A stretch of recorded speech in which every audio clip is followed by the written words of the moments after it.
श्री राम समर्थ.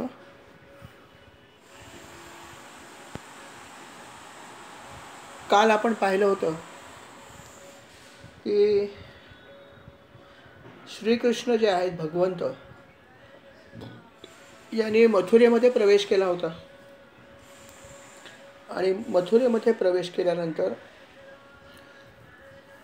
वाटचाल करत असताना त्यांना अनेक लोक भेटले, त्यांचा उद्धार करत करत गेले, ज्यामध्ये त्यांना कुब्जा नावाची दासीसुद्धा भेटली, जी दिसायला अतिशय सुंदर होती, परंतु अर्थात तिला 3 ठिकाणी तिच्या शरीराला वक्रपण होता, कुबड होतं आणि भगवंतासाठी तिने तिच्याकडे असलेलं उटणं जे आहे सुगंधी ते भगवंताला तिने अर्पण केलं, जे तिने कंसासाठी घेतलं होतं आणि अतिशय भक्तिपूर्वक तिने ते अर्पण केलं आणि त्यामुळे भगवंतांना खूप आनंद झाला आणि म्हणून भगवंतांनी ठरवलं की हिचा आपण उद्धार करायचा. त्यासाठी भगवंतांनी असं ठरवलं की हिचं जे व्यंग आहे ते आपण घालूया. म्हणून भगवंतांनी तिच्या पायावर एक आपलं पाऊल ठेवलं आणि हनवटीखाली 2 बोटं ठेवून फक्त वरच्या बाजूला एक झटका दिला आणि तिच्या शरीराचा बाक म्हणजे पोक पूर्णपणे गेला, ती सरळ झाली आणि तिच्या सौंदर्यामध्ये प्रचंड भर झाली. अर्थात केवळ सौंदर्य तिचं वाढवलं नाही, तर अर्थात अनेक आशीर्वाद दिले, हेही भगवंतांनी केलं. तिला आश्वासन पण दिलं की मी तुला भेटायला परत येईन, कारण तिने सांगितलं होतं की मला इच्छा आहे आत्ताच माझ्याबरोबर तुम्ही यावं, सहवास द्यावा. ते म्हणाले हे नाही शक्य, माझं काम झाल्यावर मी नक्की येईन. अशा प्रकारे त्याने कुब्जेचा उद्धार केला. त्यानंतर जे अद्वितीय धनुष्य होतं त्या अद्वितीय धनुष्याचा सुद्धा त्यांनी भंग केला होता आणि त्या धनुष्याचा भंग केल्यावरती सुद्धा त्याचा आवाज सर्वत्र गेला होता ऐकू. कंसाला पण त्याचा आवाज ऐकू गेला होता. इतकं ते महाकाय जे धनुष्य होतं ते लीलया भगवंतांनी तोडलं होतं. त्यानंतर हा जो हत्ती होता कुबलया पीड नावाचा, या हत्तीला त्या माहुताने सज्ज केलं होतं, ट्रेंड केलं होतं आपल्या भाषेत आणि भगवंतावर सोडलं होतं. भगवंत त्याच्याशी थोडा वेळ खेळले मजा म्हणून आणि नंतर त्याचा लीलया वध केला. वध करताना त्याचा जो दात होता तो उपटून आपल्या हातात घेतला आणि त्या दातानेच त्यांनी त्या माहुताचा आणि हत्तीचा वध केला नव्हे, त्याचा उद्धार केला. अशा प्रकारे भगवंतांनी या सर्वांचा एकामागे एक उद्धार केला आणि नंतर ते पुढे गेले आणि ते पुढे जाऊन पोचले असतील कुठे, तर तिथे कुस्तीचा आखाडा सजवलेला होता. त्या कुस्तीच्या आखाड्याजवळ पोचले, जिथे अनेक मल्ल जे आहेत ते कुस्ती खेळण्यासाठी तयार होते. चांडूर होता, मुष्टिक होता, अनेक मल्ल तिथे होते, ज्यांना कंसाने सांगितलं की इथे जेव्हा हे दोघं येतील त्यांना तुम्ही कुस्ती खेळण्याच्या मिशानी त्यांना मारून टाका.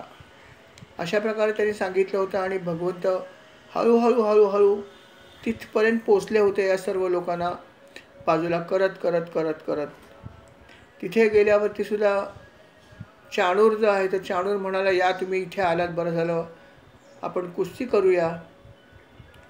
तेव्हा भगवंत सुरुवातीला म्हणाले की अरे आम्ही तुझ्याशी कशी कुस्ती करू, तू कुठे आणि आम्ही कुठे. तेव्हा तो म्हणाला डिप्लोमॅटिकली की असं नाही आहे, कंस हा आपला राजा आहे, आमचाही आहे तुमचाही आहे. राजाची आज्ञा आहे की तुम्ही आमच्याबरोबर कुस्ती खेळावी आणि तुमचं जे कौशल्य आहे, तुमच्याकडे खूप कौशल्य आहे, तुम्ही वनात राहता, तुमच्याकडे वेगळ्या प्रकारचं कौशल्य आहे, त्या कौशल्याचं दर्शन लोकांना व्हावं म्हणून हे सगळं त्यांनी ठेवलेलं आहे. तेव्हा आमच्याशी कुस्ती खेळणं हे तुझं कर्तव्य आहे आणि आम्ही जसं कर्तव्य पार करणं तसं तू कर. अशा प्रकारचं एक चतुराईचं भाषण चाणूराने केलं आणि कृष्णाला आणि बलरामाला कुस्ती करायसाठीचं आव्हान केलं. अर्थात कृष्ण हे जाणत होता की आपल्याला याच्यावर युद्ध करावंच लागेल किंवा कुस्ती करायचीच आहे, तेव्हा आपण जरूर करूया. त्यांनी मनोमन हे ठरवलं होतं आणि अर्थात बरोबर बलराम दादासुद्धा तयार होतेच. आणि मग ते दोघंही म्हणाले ठीक आहे, तुमची इच्छा जशी आहे तशी आमची पण इच्छा आहे, कारण आम्हीसुद्धा कंसाचेच प्रजाजन आहोत. आम्ही वनवासी आहोत, तुम्ही शहरवासी आहात. तेव्हा तुम्ही जसं तुमच्या राजाचं पालन करता आज्ञा तसा आमचा हाच राजा आहे, त्याच्या आज्ञेचं आम्ही पालन करू आणि आम्ही तुमच्याबरोबर कुस्ती खेळायला तयार आहोत. अशा प्रकारे भगवंताने सुद्धा चाणूराला सूचित केलं. आणि मग दोघंही जण बलराम आणि कृष्ण जे आहेत ते कुस्तीच्या आखाड्यामध्ये उतरले. आणि मग पुढे कुस्तीला कशी सुरुवात केली, काय घडलं, हे सगळं आपण आजच्या अध्यायामध्ये ऐकूया. भाग क्रमांक आजचा आहे तो 127, 127. श्रीराम समर्थ श्रीराम. श्रीकृष्णाने चाणूराबरोबर कुस्ती खेळायची ठरवली होती. अर्थात चाणूरानेच सांगितलं होतं की माझ्याबरोबर तूच युद्ध कर. आणि मुष्टिक जो आहे तो बलरामाबरोबर करेल, कारण बलराम दादा जरा जास्त शक्तिशाली आहे तुझ्यापेक्षा, आणि मुष्टिक पण माझ्यापेक्षा जास्त शक्तिशाली आहे. तेव्हा मी कोणावर अन्याय करत नाही, बघ मी समानतेने युद्ध करतो, असं चाणूराने उगीच स्वतःची पाठ थोपटून घेतली. आणि चाणूर आणि भगवंत आणि बलराम दादा आणि मुष्टिक अशी ही जोडी एकमेकाची तयार केली आणि दोघांनी आखाड्यामध्ये उतरून लढाईला म्हणा किंवा कुस्ती करायला सुरुवात केली. आता जशी कुस्ती होते तशीच पारंपरिक पद्धतीने कुस्ती चालू होती. पहिलवान नेहमी एकमेकाचं पहिल्यांदा ताकद आजमावत असतात. त्याला खडाखडी हा शब्द आहे, ज्यांनी कुस्ती बघितली त्यांना हे माहिती आहे की पहिल्यांदा बळ जोखतात किती आहे आणि नंतर मग विविध प्रकारचे डावपेच आखून त्या मल्लाला खाली लोळवण्याचा प्रयत्न करतात.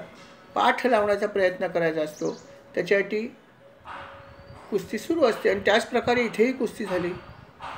चाणूर आणि मुष्टिक जे आहेत ते या दोघांनी बरोबर कुस्ती करत होते. एकमेकाला ढकलणं, एकमेकाला घट्ट धरून ठेवणं, खाली पाडण्याचा प्रयत्न करणं, विविध प्रकारचे डावपेच करायचे, हे सगळं चालू होतं.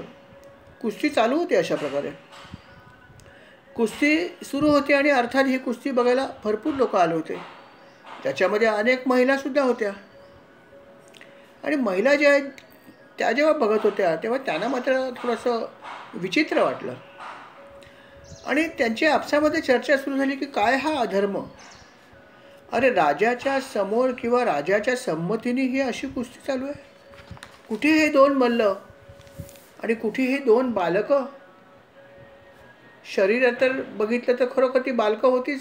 बलराम श्रीकृष्ण लहानच होते आणि हे दोघं जण तर मल्ल होते आणि त्यामुळे विजोड दिसत होतं.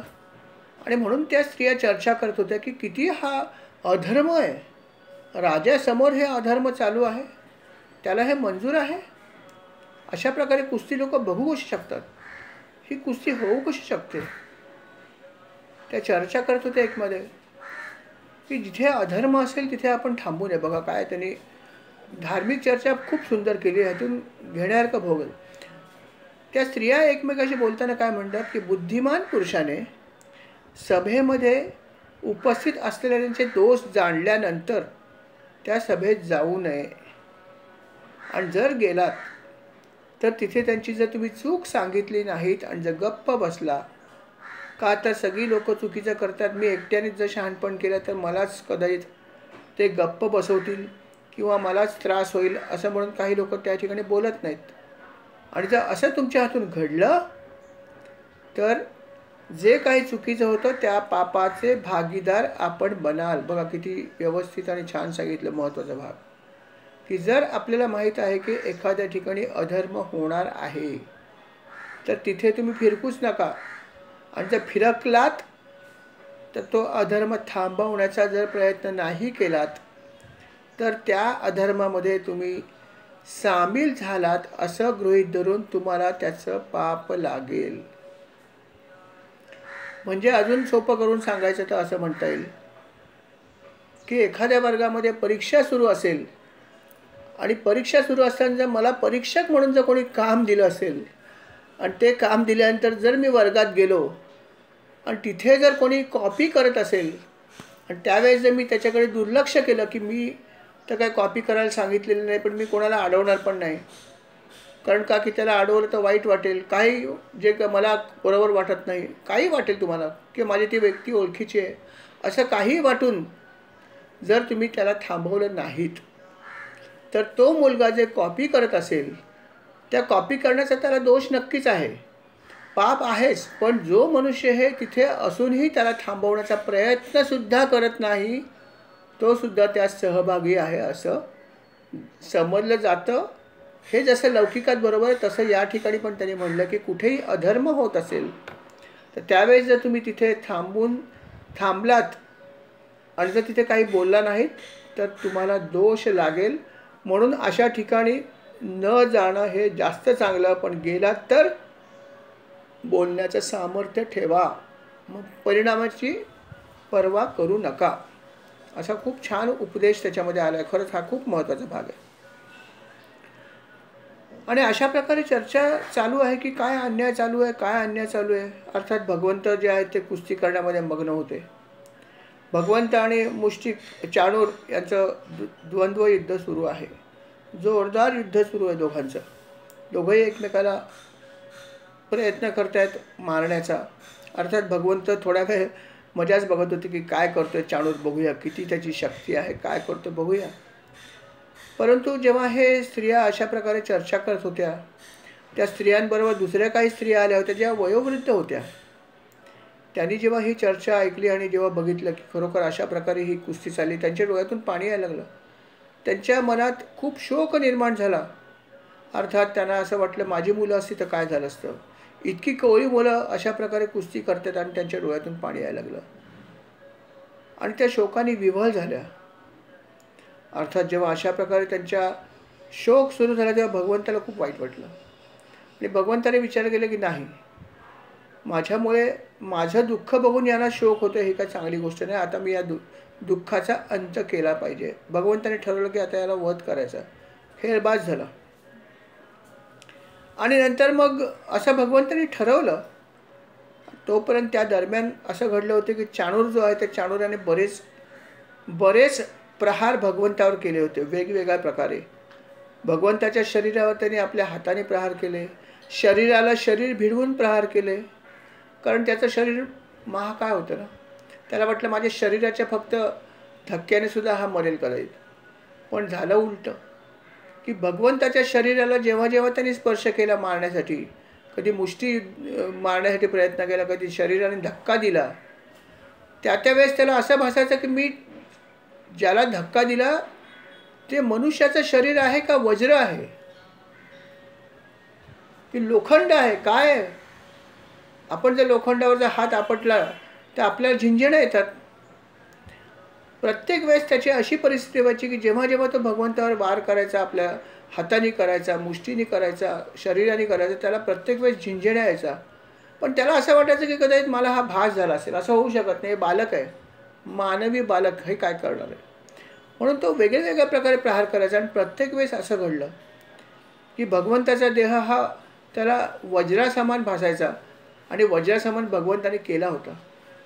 त्यामुळे असं घडलं की प्रहार करून करून करून करून हा चाणूर स्वतः जो आहे तो खिळखिळा झाला.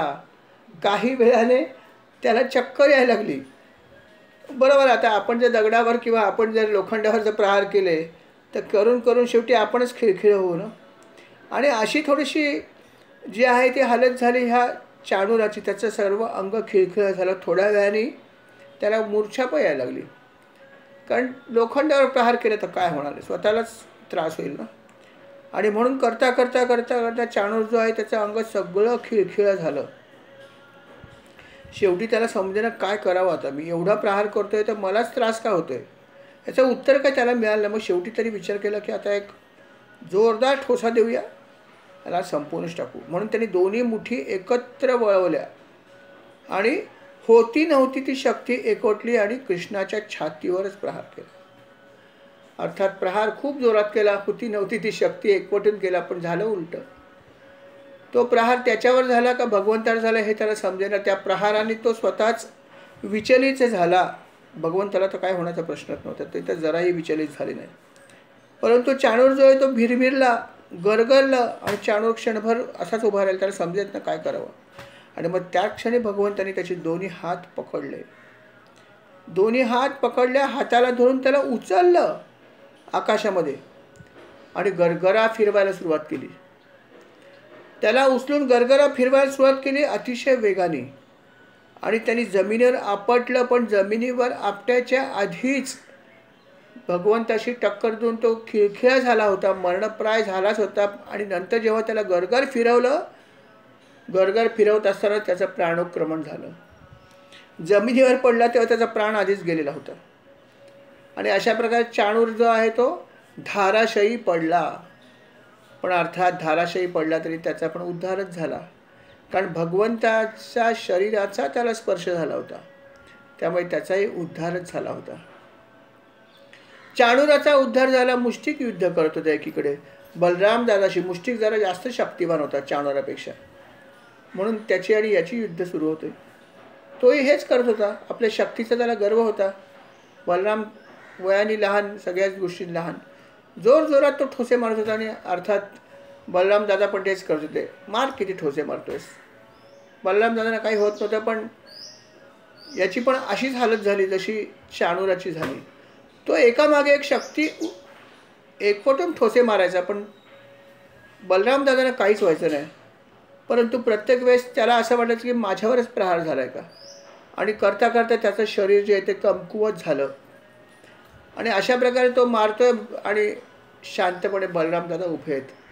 प्रत्येक ठोशाने भगवंताला ठोसा मारायची गरज लागत नव्हती, त्याच्या ठोशाने तोच हळूहळू कमकुवत होत चालला होता.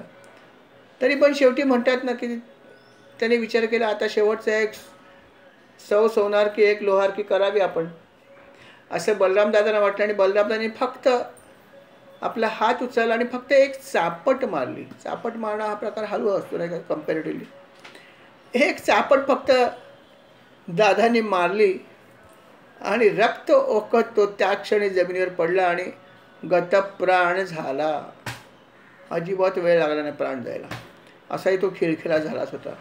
आणि अशा प्रकारे हा महापराक्रमी मुष्टिक जो होता तो यमसदनास गेला.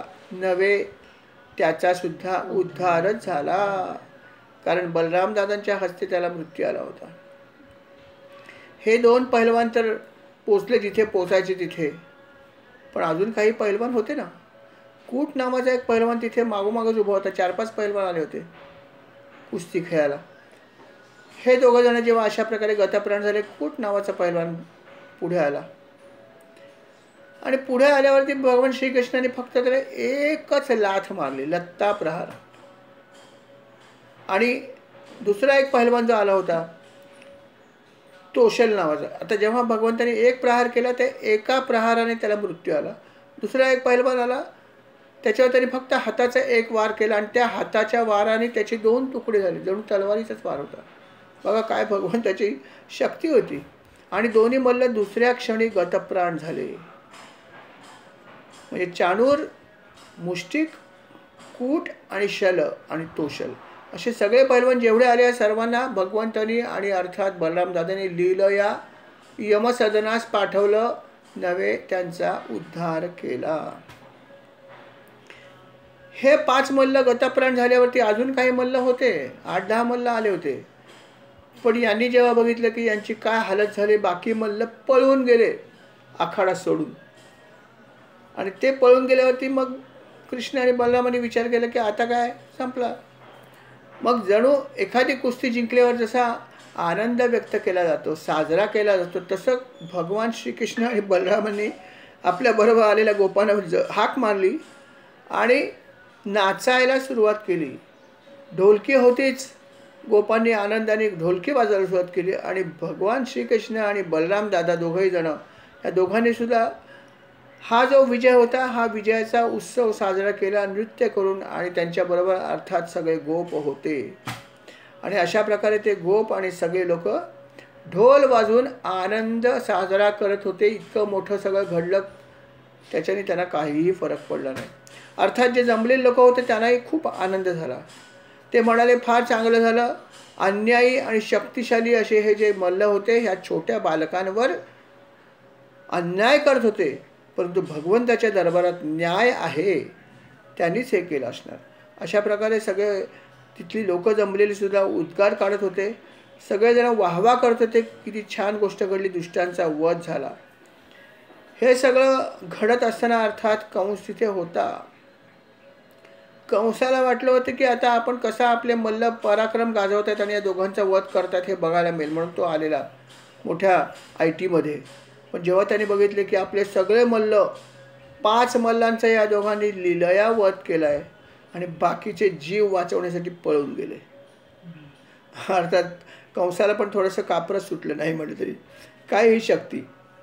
अर्थात कंसाने पहिलं काय केलं असेल तर वाद्य वाजवायची जी काय वाद्य चालू होती, वातावरण निर्मिती सगळीच वाद्य बंद करायचं सांगितले. एकही वाद्य वाजवू नका, कारण दुःखाचं वातावरण.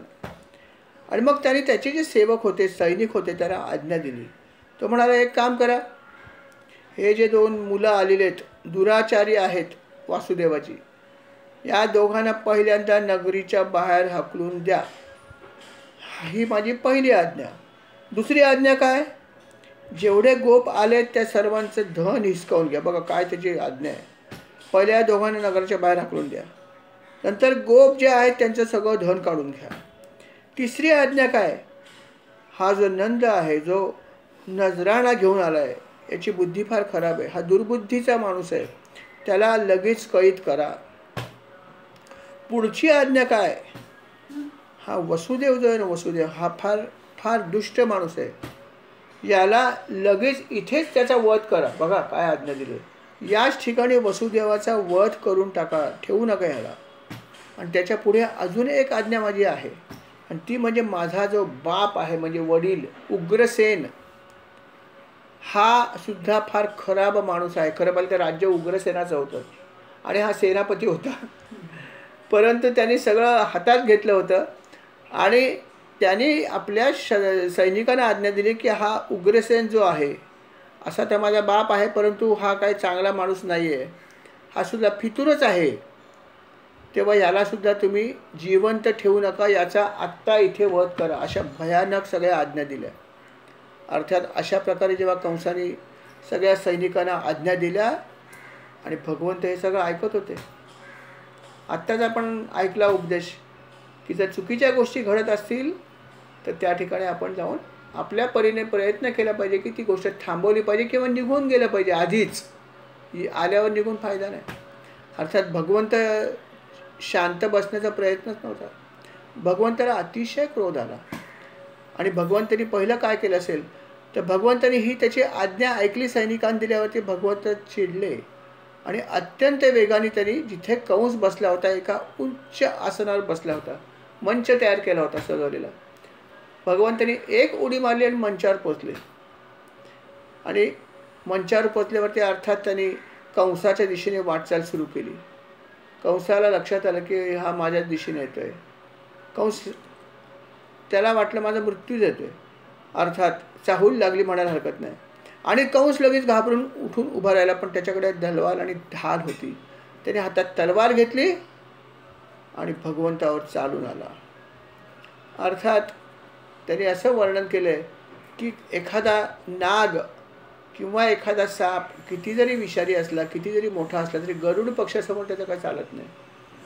कितीही असला तरी तो त्याला लीलया आपल्या पायांनी जखडून टाकतो, तो काहीच करू शकत नाही. अशी तर आपण अनेक फिल्म्सला बघतो कधी कधी डिस्कवरीवरती वगैरे, की किती मोठा साप असला तरी त्याचं गरुडासमोर काही चालत नाही.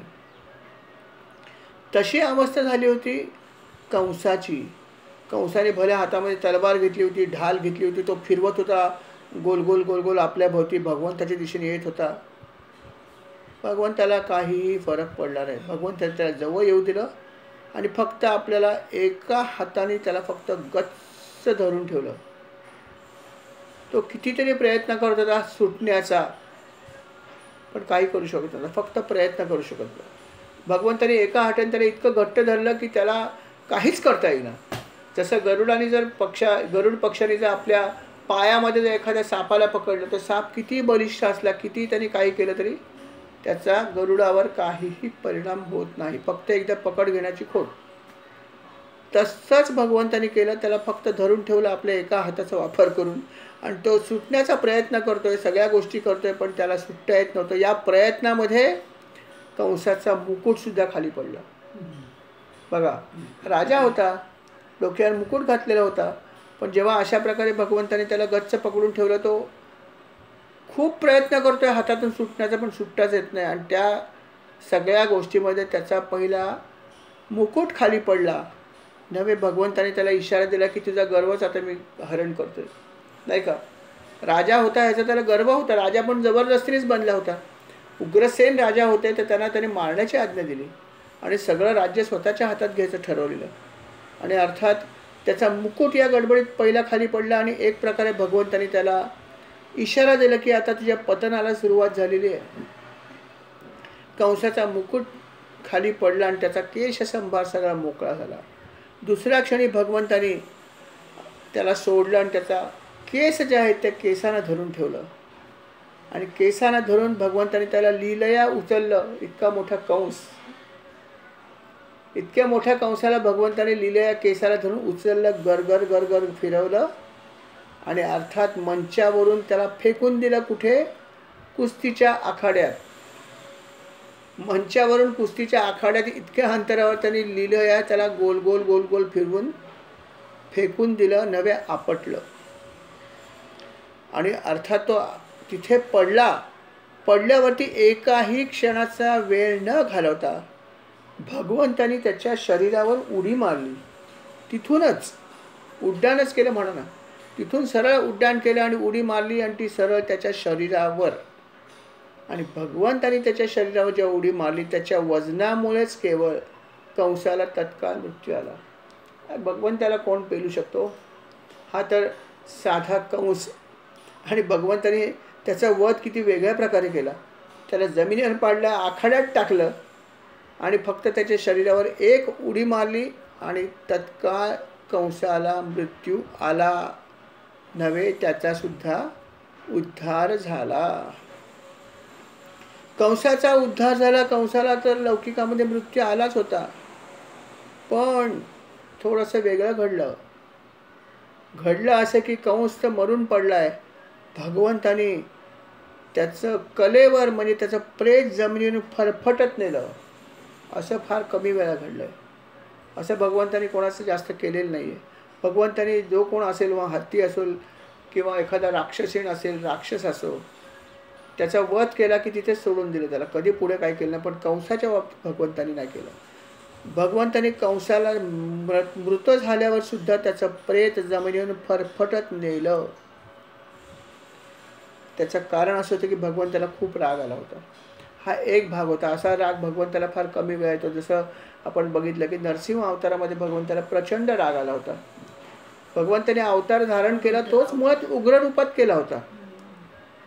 मुळात असा अवतार भगवंताने कुठलाच घेतलेला नाही. सगळ्यात अवतारामध्ये सर्वात उग्र अवतार आहे तो नरसिंहाचा अवतार आहे. आणि तो अवतार मुळात त्याने अतिशय क्रोधिष्ठ होऊनच घेतला होता. आणि त्या पापी हिरण्यकश्यपूचा त्याने वध केल्यावर सुद्धा त्यांचा क्रोध शांत झाला नव्हता. कितीतरी वेळ ते त्याच अवतारामध्ये होते. त्या अवतार संपला होता खरं पाहिलं तर वध झाल्यावर, पण त्यांनी कितीतरी वेळ तोच अवतार ठेवला. त्यांना प्रचंड क्रोध आला होता. का? तर माझ्या आवडत्या भक्ताला इतका त्रास द्यावा, त्याचा त्यांना राग आला होता. असा राग भगवंताला क्वचित आला होता. आणि या अवतारात सुद्धा कंसाचा वध झाल्यावर सुद्धा भगवंताचा राग शमला नव्हता. म्हणून भगवंताने मृत्यूनंतर सुद्धा त्याचं कलेवर जे होतं ते जमिनीवरून फरफटत नेलं. त्यातून त्यांनी एक प्रकारचा असाही संदेश दिला की जन्मभर जर आपण इतरांना पीडा दिली तर कदाचित मृत्यूनंतर आपल्या देहाची सुद्धा अशी अवस्था होऊ शकते. हा इशाराच भगवंताने एक प्रकार दिला होता की तुम्ही पण नीट वागा, नाहीतर मृत्यूनंतर सुद्धा तुमची फरफट होऊ शकते. आपण असं म्हणतो की मृत्यू झाल्यावर वैर संपलं. अगदी सैनिक जरी एखादा दुसरा परदेशातला असला, दुसऱ्या देशाचा, तरी पण मृत्यू आल्यानंतर त्याचा जे काय आहे ते सन्मानाने करतात, अशी पद्धत आहे. परंतु असं क्वचित घडतं. आणि हे भगवंताने दाखवून दिलं की चांगला वागा, अन्यथा मृत्यूनंतर सुद्धा तुमचे अशा प्रकारे फरफट होऊ शकते. अशा प्रकारे भगवंताने त्याचा वध केला, त्याचा त्यांनी उद्धार केला. अर्थात जो शाप दिला होता त्या शापापैकी एकाचा मृत्यू आला होता, कारण हा जन्म जय विजयानेच घेतलेला होता. त्यामुळे कंसाचा वध झाला होता. अर्थात अजून काही त्याचे अवतार होते, त्याचा वधसुद्धा नंतर भगवंताने केलाच आहे. परंतु एकाचा वध झाला होता, एकाचा उद्धार भगवंताच्या हस्ते झाला होता. अशा प्रकारे याचा तर मृत्यू झाला, याचा उद्धार झाला. पण कंसाचे 8 भाऊ होते आणि इतकं सगळं बघून सुद्धा त्या 8 भावाने कुठलाही प्रकारचा त्यातून बोध घेतला नाही. 8च्या 8 भाऊ सुद्धा तसेच होते कंसासारखे. म्हणजेच कसे होते तर अत्यंत दुराग्रही आणि अत्यंत गर्विष्ठ. त्यांना हे आपल्या शक्तीचा प्रचंड गर्व होता आणि म्हणून हे सगळे भाऊ तुटून पडले भगवंतावरती आणि म्हणाले की आता तुम्हाला दोघांना आम्ही यमसदनास पाठवू. आमच्या भावाच्या मृत्यूचा आता आम्ही सूड घेतो आहोत, बघत राहा. सर्वांसमोर तुम्हाला आम्ही कसं यमसदनाला पाठवतो. अशा प्रकारच्या वल्गना करत हे 8 भाऊ एकत्र चालून आले बलराम आणि श्रीकृष्णावर. अर्थात बलराम दादा त्यावेळेस पुढे होते थोडेसे. बलराम दादाने फक्त शांतपणे तिथे बसलेले पडलेला एक परीघ उचलला. परीघ नावाचं शस्त्र आहे, तो उचलला आणि आलेल्या सर्वच्या सर्व 8च्या 8 भावंडाचा लीलया वध केला. जसा सिंहावर कुठला जरी पशु चालून गेला तर सिंह त्याचा लीलया वध करतो, पण महाशक्तिशाली जंगलाचा राजाच नाही का. तसं बलराम दादाने आलेल्या सगळ्या 8च्या 8 कंसाच्या भावांचा लीलया वध केला. अर्थात अशा प्रकारे कंस आणि त्याचे सगळे दुष्ट अनुयायी जे होते, भाऊ होते, ते मृत्युमुखी पडले. आणि या घटनेमुळे आनंदित होऊन देवांनी आकाशामध्ये दुदुंबी वाजवायला सुरुवात केली. अनेक देव जे आहेत ते जमून पुष्पवृष्टी करत होते, अनेक अप्सऱ्या नृत्य करत होत्या. सर्वत्र आनंदाचं वातावरण निर्माण झालं होतं. फक्त दुःख झालं असेल तर कोणाला झालं असेल तर कंसाच्या पत्नींना. कंसाच्या पत्नींना अर्थात दुःख होणं साहजिक होतं. त्या तिथे आल्या आणि अर्थात प्रचंड शोक करत होत्या. त्या म्हणाल्या की खरोखर आमचे पती तर गेले, आम्हालाही मृत्यू आला असता तर किती चांगलं झालं असतं. आज आमचा पती गेला, आम्ही अनाथ झाले, आमची मुलं. पण एक नक्की आहे की आमचे पती जे आहेत ते अधर्माने वागले, हे त्याने चुकीचं केलं. म्हणून भगवंता तू जे केलंस ते चांगलंच केलंस. म्हणजे तू जी शिक्षा दिलीस त्या शिक्षेसाठी नक्कीच माझे यजमान पात्र होते, परंतु आम्हाला दुःख हे आहेच. अशा प्रकारे त्या शोक करत होत्या. पण शोक करताना त्यांनी भगवंताला कुठल्याही प्रकारे दोष दिला नाही. अर्थात या कृतीमुळे सुद्धा भगवंत आनंदित झाले आणि भगवंतांनी त्या सर्व स्त्रियांचं सांत्वन केलं. बघा, भगवंतांनी सांत्वन केलं. जे जे धर्माने वागतात ना, ते भले अधर्म लोकांबरोबर असले, त्यांना माहिती आहे की बाबा पत्नी काय करणार. आणि असं आपण अनेक उदाहरणं बघितली की अनेक राक्षसांच्या पत्नी ह्या खूप चांगल्या होत्या. त्या सती होत्या किंवा त्या अतिशय भगवंताचे भक्त पण होत्या. अशा अनेक कथा आहेत. मंदोदरी किती चांगली होती, ती किती भक्त होती देवाची, पण रावण दुराचारी होता. मेघनाथाची पत्नी तर किती प्रचंड भक्तिशाली. अशा अनेक कथा आपण बघतो की अनेक ठिकाणी असं घडलं की राक्षसांच्या पत्नी ज्या आहेत ते भगवंताचे भक्त असायच्या, त्या खूप सदाचारी असायच्या, परंतु त्यांचे पती दुराचारी होते. असं अनेक ठिकाणी घडलेलं. आणि या ठिकाणी सुद्धा असंच घडलं होतं की हे सगळं घडल्यावरती त्यांच्या पत्नी मात्र चांगल्या होत्या आणि म्हणून भगवंतालाच त्यांची दया आली आणि भगवंतानी त्यांचं सांत्वन केलं. तो म्हणाला की बघा, ज्याने जसं कर्म केलं आहे तसं त्याला फळ मिळणारच आहे. फक्त मी मध्यस्थी आहे की हे कर्म माझ्या हातून घडलं, परंतु ते त्यांचं तसं होणारच होतं, कारण त्यांनी कर्मच तशा प्रकारचं केलं आहे. आणि जी गोष्ट जगामध्ये उत्पत्ती होते ज्याची, तिचा लयसुद्धा अर्थात असतोच असतो. तेव्हा हे घडणारच होतं, हे आपण लक्षात ठेवा आणि आपला शोक जो आहे तो आपण आवरा. मग त्याने तिथल्या प्रजाजनांना आणि राजाला पण सांगितलं, उग्रसेनाला, की महाराज जे काय घडलं ते घडलं. जरी कंसाने तुम्हाला सुद्धा मारायची आज्ञा दिली होती तरीसुद्धा जे काय घडलं त्याचा द्वेष आपण मनात ठेवायचा नाही. त्यांचं जे काय कर्म आहे त्याचं फळ त्यांना मिळालेलं आहे, परमेश्वराने दिलेलं आहे. तेव्हा आपण काय केलं पाहिजे की यांचा सर्वांचं जे काही क्रियाकर्म आहे ते लोकरीतीनुसार व्यवस्थित केलं पाहिजे, करा, असं त्यांनी उग्रसेनाला सांगितलं. बघा भगवंतांनी कसा उपदेश केला. आणि अर्थात उग्रसेन हा चांगला राजा होता. त्याने ही गोष्ट मनात ठेवली नाही आणि जो उपदेश त्यांनी केला त्या उपदेशाला अनुसरून त्यांनी ते सगळं करायचं ठरवलं. हे सगळं एकीकडे होत असताना बलराम आणि श्रीकृष्णांनी पहिलं काम काय केलं असेल कंसाच्या मृत्यूनंतर, तर आपल्या माता पित्यांना जाऊन पहिलं बंधनातून मुक्त केलं. कारण यांनी रागाने त्यांना कोंडून ठेवलं होतं. त्यांनी जाऊन आपल्या माता पित्याला बंधनातून सोडवलं आणि अर्थात त्यांच्या चरणावर आपलं मस्तक ठेवलं, त्यांना वंदन केलं. आता खरं पाहिलं तर काय घडायला पाहिजे होतं की अशा प्रकारे दुराचारी कंसाचा जो तो मृत्यू आला होता, इतके वर्ष इतकी संकट त्यांना निर्माण झाली होती देवकीला आणि वसुदेवांना. कितीतरी गोष्टी त्यांनी बघितल्या होत्या, कशा प्रकारे त्यांच्या मुलांचा वध झाला होता, काय त्यांनी झेलली नव्हती गोष्टी. परंतु आपल्या ह्या पराक्रमी पुत्रांनी हे सगळं संकट हरण केलं आहे आणि आज आपल्याला पण त्यांनीच येऊन सोडवलं आहे. आणि आपल्याला जेव्हा ते वंदन करतात तेव्हा काय घडायला पाहिजे की अशा पुत्राला आईवडिलांनी अर्थात आलिंगनच दिलं पाहिजे आनंदाने. पण इतक्या मोठ्या संकटातून यांनी आपल्याला बाहेर काढलं आहे, असं व्हायला पाहिजे होतं, पण असं घडलं नाही. त्यांनी आपल्या पुत्रांना अजिबात आनंदाने आलिंगन द्यावं ही जी अपेक्षा असते ते घडलं नाही. उलट त्यांनी काय केलं की भगवंतानी त्यांना वंदन केल्यावर त्यांनीच भगवंताला उलटं वंदन केलं. स्वतःच त्या दोघांनी हात जोडले. हे जेव्हा घडलं तेव्हा कृष्णाच्या लक्षात आलं की आपल्या माता पित्यांना आपण कोण आहोत याचं ज्ञान झालेलं आहे. आणि त्यामुळे हे ज्ञान झाल्यामुळे पुत्र स्नेहाचं सुख यांना कधीही मिळणार नाही. यांना सतत मी भगवंत हे दिसत राहील. आता जो काही आनंद खरं पाहिजे तर सामान्य पिताना किंवा मातेला झाला असा जो आनंद यांना काहीच झाला नाही. कारण त्यांना हेच दिसतं की मी भगवंत आहे. असं तर नाही व्हायला पाहिजे, असं व्हायला नाही पाहिजे. आणि मग भगवंतानी ठरवलं की आता आपल्याला परत एकदा आपल्या मायेचा आश्रय घ्यावा लागेल. आणि भगवंतानी सर्व लोकांना मोहित करणारी आपली योगमाया परत एकदा वापरली. आणि ती योगमाया अर्थात वसुदेव आणि देवकीवर पण त्यांनी परत एकदा पसरली.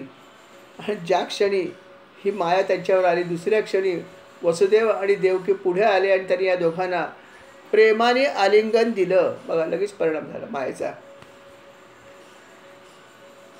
त्यांनी अतिशय प्रेमपूर्वक त्यांना आनंदाने आलिंगन दिलं. त्या दोघांच्या डोळ्यातून अश्रूंची धार लागली होती. आणि अर्थात भगवंताला सुद्धा ह्याचा खूप आनंद झाला. भगवंताला सुद्धा हे असं प्रेम पाहिजे होतं. जशा प्रकारचा देह घेतला तशा प्रकारेच भगवंत वागायचे. आणि त्यामुळे भगवंतानी पण अर्थात त्यांच्या चरणावर डोकं परत एकदा ठेवलं. आणि त्यांच्या आनंदाचा आनंद भगवंत पण घेत होता. आणि अशा प्रकारे दोघेही जे आहेत ते एकत्र बसले होते. अशा प्रकारे भगवंतानी त्यांना सुख मिळवून दिलं आणि स्वतःसुद्धा आपल्या आईवडिलांच्याकडून सुख घेतलं. भगवंत त्यावेळेस काय म्हणाले बघा. भगवंत आपल्या आईवडिलांना काय म्हणाले बघा. भगवंत म्हणाले की आमच्यामुळे तुम्हाला खूप दुःख झालं आहे. आम्ही जन्म घ्यायचा ठरवल्यापासूनच आपल्याला दुर्दैवाचे फेरे सुरू झाले. अनेक गोष्टी तुम्हाला सहन कराव्या लागल्या जन्माच्या अलीकडेपासून. आणि जन्मानंतर तर किती त्रास झाला माहीत नाही.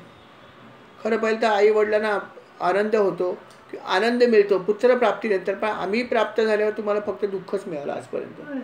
आमच्याकडून तुम्हाला कुठलंही सुख मिळालं नाही आणि अर्थात आम्हाला पण सुख घेता आलं नाही. कारण कंसाची भीती तुमच्या मनात आणि सगळ्यांच्या मनात. त्यामुळे जे सुख तुम्हाला द्यायला पाहिजे ते आम्ही देऊ शकलो नाही. आमच्यामुळे तुम्हाला दुःख निर्माण झाले याचं मला फार दुःख आहे. असं भगवंत देवकी आणि वसुदेवांना सांगतायत. भगवंत पुढे काय म्हणतात बघा, ते फार महत्त्वाचं बोलत आहेत. भगवंत म्हणतायत की माता पिताच आपल्या शरीराला जन्म देऊन त्यांचे लालन पालन करतात. तेव्हा कुठे ते शरीर पुरुषार्थ प्राप्तीचे साधन बनते. आणि म्हणून एखाद्याने 100 वर्ष जिवंत राहून जरी माता पित्यांची सेवा केली तरी तो त्यांच्या ऋणातून मुक्त होऊ शकत नाही. हे भगवान श्रीकृष्णांचे उद्गार आहेत. काय उद्गार आहेत? की ज्या मातापित्यांमुळे आपल्याला शरीर प्राप्ती होते, ज्या मातापित्यांच्या मुळेच आपलं लालन पालन होतं, आणि म्हणून आपण हे जे काही करत असतो आज, हे सगळं त्यांच्यामुळे करतो. आणि म्हणून अशा वेळेस आपण त्यांची सेवा करायला पाहिजे. पण अशी 100 वर्ष जरी सेवा केली तरी पण त्यांचं ऋण फेटत नाही. आई वडिलांचं ऋण फिटू शकत नाही असं भगवंत म्हणतायत. बघा काय महत्त्व आहे. त्याच्या पुढे भगवंत काय म्हणतात ते तितकंच महत्त्वाचं आहे. ते ऐका. हे तर सांगितलं की ऋणातून मुक्त होणं कठीण आहे. ठीक आहे, ऋणातून मुक्त होणं कठीण असेल तर प्रयत्न तर करायला पाहिजे सेवा करण्याचा. ते म्हणतात की सामर्थ्य असून सुद्धा जो पुत्र आपल्या आईवडिलांची शरीराने किंवा धनाने सेवा करत नाही, त्याला मृत्यूनंतर यमदूत त्याच्या शरीराचे मांस खाऊ घालतात. काय म्हणले बघा, भगवंतानी असं सांगितलंय की एखाद्या व्यक्तीकडे, पुत्राकडे सामर्थ्य असून सुद्धा जो पुत्र आपल्या आईवडिलांची शरीराने किंवा धनाने सेवा करत नाही, त्याला मृत्यूनंतर यमदूत त्याच्या शरीराचेच मांस खाऊ घालतात. बघा काय कठोर सजा आहे. म्हणजे आई वडिलांची सेवा करण्याला किती महत्त्व आहे, आणि जे सेवा करत नाहीत त्यांच्यासाठी काय सजा आहे ही कृष्णाने सांगितली आहे. हे सगळं त्याचा संवाद वसुदेव आणि देवकी बरोबर चालू आहे. भगवंत पुढे हेही म्हणतात की सामर्थ्य असूनही जो मनुष्य आपले म्हातारे माता पिता, पतिव्रता पत्नी, लहान मुले, गुरु, ब्राह्मण आणि शरणागत यांचे पालन पोषण करत नाही, समर्थ असून सुद्धा, माझी कॅपॅसिटीच नाही आहे, माझ्याकडे जागाच नाही आहे, माझ्याकडे पैसेच नाही आहे, मी काहीच करू शकत नाही, एक वेळ गोष्ट वेगळी आहे, तरी पण प्रयत्न तर करायला पाहिजे. पण माझ्याकडे सगळं काही असून सुद्धा जर मी ह्या सर्व लोकांना, मग आई वडील तर पहिले आहेतच, आई वडील, पत्नी असेल, मुलं लहान, गुरुना किती महत्त्व आहे, ब्राह्मण, चांगली लोक, आणि आपल्याकडे जर कोणी शरणागत आला असेल तर त्याचं पालन पोषण तुम्ही करायलाच पाहिजे. जर तुम्हाला शक्य असेल सहज तर का करू नये. पण असून सुद्धा जर नाही केलं तर तो जिवंत असून सुद्धा मेल्यासारखाच आहे. हेही लक्षात ठेवा. हे भगवंताचे उद्गार आहेत. किती सुंदर त्यांनी सांगितलं. आणि म्हणून खरोखर अनाथ आश्रमामध्ये वडिलांना आणि आईला पाठवण्यापूर्वी 10 वेळा आपण विचार केला पाहिजे. खरोखर गरज आहे का? असेल माहीत नाही, पण जर शक्य असेल तर आपण त्यांना आपल्या घरीच ठेवून त्यांची सेवा केली पाहिजे. असेल कदाचित वृद्धापकाळी त्यांच्यात काही दोष निर्माण झाले, होऊ शकतं. आपणही वृद्ध होतोच आहोत हळूहळू, आपल्यात पण होतील वय वाढल्यावरती.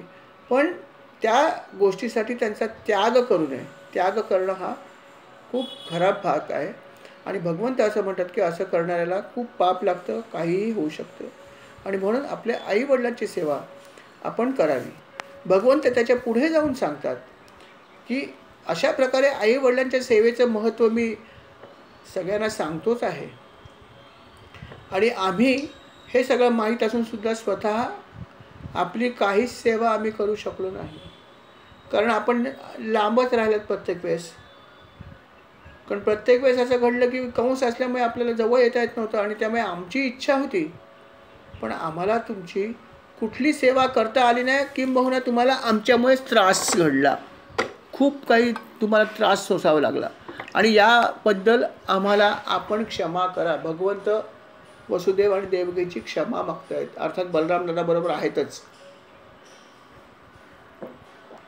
अशा प्रकारे भगवंतानी या दोघांशी संवाद केला आणि म्हणाले की आता आम्हाला मात्र तुमची सेवा करायची संधी द्या. अशा प्रकारे भगवंत बोलल्यावरती देवकी आणि वसुदेवांनी परत एकदा आपल्या या दोन्ही लाडल्यांना उचलून घेतलं आणि अर्थात प्रेमाने आलिंगन दिलं. योगमायेने काम आपलं बरोबर केलं होतं. पहिल्यांदा योगमाया नसल्यामुळे भगवंताला त्यांनी हृदयाशी धरलं नव्हतं, उलट त्यांना नमस्कार केला. पण यावेळेस जेव्हा भगवंत असे उद्गार काढतात त्यावेळेस जे आपल्या मुलाला आई वडिलांनी करावं तेच त्या दोघांनी केलं. दोघांनी या आपल्या दोन्ही मुलांना आपल्या हृदयाशी धरलं, वसुदेव आणि देवकीनी, आणि अश्रूने त्यांचे जे आहेत ते ओलं केलं त्यांचं शरीर. अशा प्रकारे आनंद त्याने घेतला आणि आनंद दिला. अर्थात त्याचं कारण होतं म्हणजे भगवंताने केलेली ह्या योगमायेमुळे हे असं सगळं घडलं. त्यानंतर भगवंत म्हणाले की अजून अनेक काही गोष्टी आहेत ज्या आम्हाला करायच्या आहेत, ज्या आम्ही करू शकलो नाहीत. अनेक गोष्टी आता ह्याच्या पुढे पण जाऊन करायच्या आहेत. आम्हाला अनेक कर्तव्य पार करायची आहेत. फक्त हा वध होऊन चालणार नाही. पुढे आम्हाला उग्रसेन जे आहेत त्यांना परत एकदा राज्यावर बसवायचं आहे. कारण यांनी सगळं हातामध्ये घेतलेलं आहे, सगळं राज्य. तेव्हा आम्हाला हेही करायचं आहे. तेव्हा महाराज हे सुद्धा आम्हाला करायचं आहे. अर्थात यदुवंशी लोक जे आहेत ते स्वतः राज्य कधी करत नाहीत, पण आपण करावं. आणि अर्थात आपण हे जरूर करा अपवाद म्हणून. अर्थात ते यदुवंशी जरी असले तरी पण अपवाद म्हणून करा, कारण ही माझी इच्छा आहे म्हणजे भगवंताची आहे अर्थात. आणि जेव्हा माझी इच्छा असते त्यावेळेस कधीकधी एखादी गोष्ट जरी व्यवहाराला धरून नसेल तरी पण ती केली तर कधीही कोणाला दोष लागत नाही असं भगवंताला सांगायचं आहे एक प्रकारे. की भगवंताने जर सांगितले आमची गोष्ट करा तर त्याला दोष लागत नाही. भगवंताला प्रिय असेल तर ती गोष्ट जरूर करावं. जसं प्रश्न विचारला होता शुकमुनींना परीक्षित राजाने की का गोपिकांनी अशा प्रकारे क्रीडा केली, जार कर्म केलं नाही का, पाप लागत नाही का. तर तेव्हा ते हेच म्हणाले होते की भगवंत आणि परमात्मा जो असतो तो जे ठरवतो आणि त्याची इच्छा असेल तर एखादी गोष्ट केली तर कधीही तुम्हाला कुठलाही दोष लागणार नाही. किंबहुना तुमच्या उद्धारासाठीच अशा गोष्टी घडतात. आणि तेच या ठिकाणी घडलं होतं. आणि भगवंत स्वतः म्हणाले की तुम्ही हे राज्य घ्या, या राज्याच्या आसनावर तुम्ही बसा आणि परत एकदा आपण हे राज्य आहे ते पहिल्यासारखं चांगल्या प्रकारे स्थापित करूया. असं बलराम आणि श्रीकृष्णाने उग्रसेनाला पण सांगितलं. आणि त्या प्रकारे सर्व करायसाठी ते तयारीला लागले. अर्थात कशा प्रकारे त्याने पुढे हे सगळं केलं त्यावेळेस वसुदेव आणि देवकीसुद्धा म्हणाले की आम्हाला सुद्धा अनेक कर्तव्य तुझ्याप्रती करायची आहेत. माझ्या या 2 मुलांनासुद्धा आम्हाला सहवास नीट देता आला नाही. जे आई वडील म्हणून जे कर्तव्य आम्हाला करायला पाहिजे ते पण करता आलेलं नाही आहे. ते ही सगळ्या गोष्टीसुद्धा आता आम्ही पुढे जाऊन करणार आहोत. तेव्हा आम्हाला पण आता हे सगळं करायचं आहे असं वसुदेव आणि देवकी म्हणत आहेत. अर्थात भगवंताने ते सांगितलं की त्यांना कुठल्या गोष्टी करता आल्या नाहीत, काय करता नाही आलं. आणि वसुदेव आणि देवकी काय म्हणाले, त्यांना कुठली अशी गोष्ट होती की जी करता नाही आली किंवा करायची होती. हा सगळा भाग आहे तो अर्थात आपल्याला पुढल्या एपिसोडमध्ये ऐकायचा की वसुदेवांना काय कर्तव्य करायचं राहिलं होतं, देवकीच्या मनामध्ये कुठली कर्तव्य आपल्या मुलांच्या प्रती करायची होती. हा सगळा भाग जो आहे तो अर्थात आपण पुढल्या अध्यायामध्ये ऐकूया. या ठिकाणी ह्या भागाला आपण स्वल्पविराम देऊया. श्रीराम समर्थ.